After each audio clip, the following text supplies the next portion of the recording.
Here we go again, back with more Pro Cycling Manager Season 2016 and Stage 7 of the Vuelta Espana.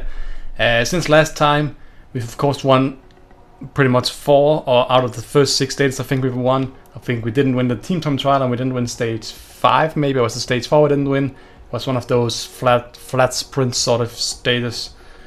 But it's been probably too easy so far, so I've decided to change difficulties from normal to hard because it shouldn't be this easy, because you can easily exploit the AI being pretty dumb on most difficulties. I haven't played on hard yet, so it's the first time, so I'm excited to see if I can actually feel any difference. I don't know what the difference is, if the AI is just smarter or if I myself will lose energy quicker than normally. But let's get into the stage now. We'll see if it'll be a little more difficult for us to hold on to the jersey. Today stage is probably going to end up in a reduced bunch sprint, so whatever sprinter can make it over the final category 3 climb will probably be the one to look out for the stage win. Otherwise, maybe a breakaway will take it. I'll probably try and send a ride in the breakaway today. Okay, last 26 kilometers. Now we have Jens Kogelea, the Belgian rider on the team, in a breakaway. Probably will get caught because he is probably one of the weakest in the breakaways anyway, so I don't really care too much about the stage. Chavez has a lot of energy left. Bewley fell off pretty early on.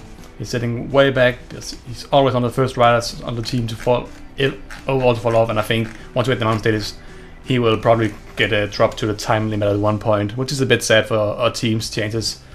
But shouldn't matter too much. We haven't used our helpers today, so they've just been able to go at their own pace. But now this is pretty much the final climb. We are actually seeing Kwiatkowski attacking here, so I'm actually going to go with him because I want to stay with this group here. If there's a group that merges ahead of the peloton, I want to be in the favorites group, I guess I'll call it.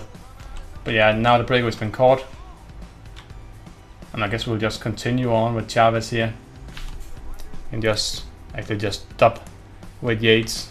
I don't know if this is even possible to go solo. Toynes is still working, but I don't know if just Toynes can catch Chavez. I think Chavez is probably biased a little bit of a pretty big margin, the better rider, because now I already got about a minute, and you can see I don't feel this realistic. I feel like there's 168 riders in the peloton. There's got to be some riders, or at least some teammates for the captains, who could chase me down. But now I'm just getting away, and it's downhill again, and I can just set a really tough pace on the downhill here without losing energy, because I'm gaining energy pretty much downhill here. I mean, even my sprint amount of score made it over the climb with an actually pretty decent amount of energy left. I can try and find a wheel for him to go on. If I can find Valverde, wherever he is. He's in green jersey, I believe. Yeah, so we'll counter sprint Valverde, because Valverde will probably stay near the front the entire stage. And let's see if that can actually help us out anyway. This is one of the stages where I can control Gerrans again. I don't know what is going on, but it's another one of those. Trying to get water as well. Yates has water, so that's not really. Chavez has water, so that's not really the biggest problem.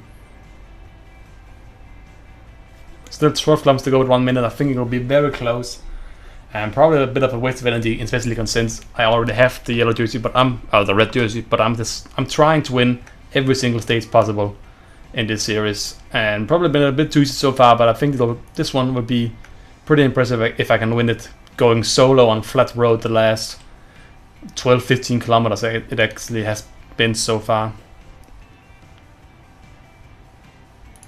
Use energy gel as well now, just to make sure I can stay at this pace a little longer. 90 might be too much. I have to go down a bit to 85, I think. I think we're going to get caught pretty soon here.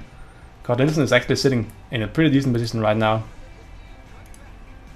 but he doesn't have much energy left himself, so that's not great.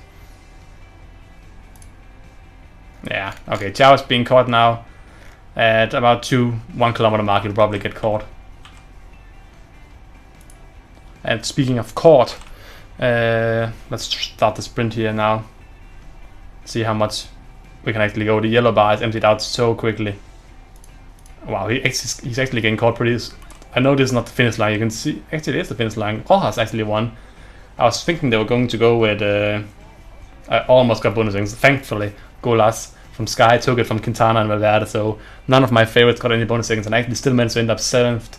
And yeah, caught fell completely down. He was almost in the top 5 at the start of the sprint, but I don't know if he should have waited with the sprint for a little bit longer. I don't think I would have had a chance either way I played that. But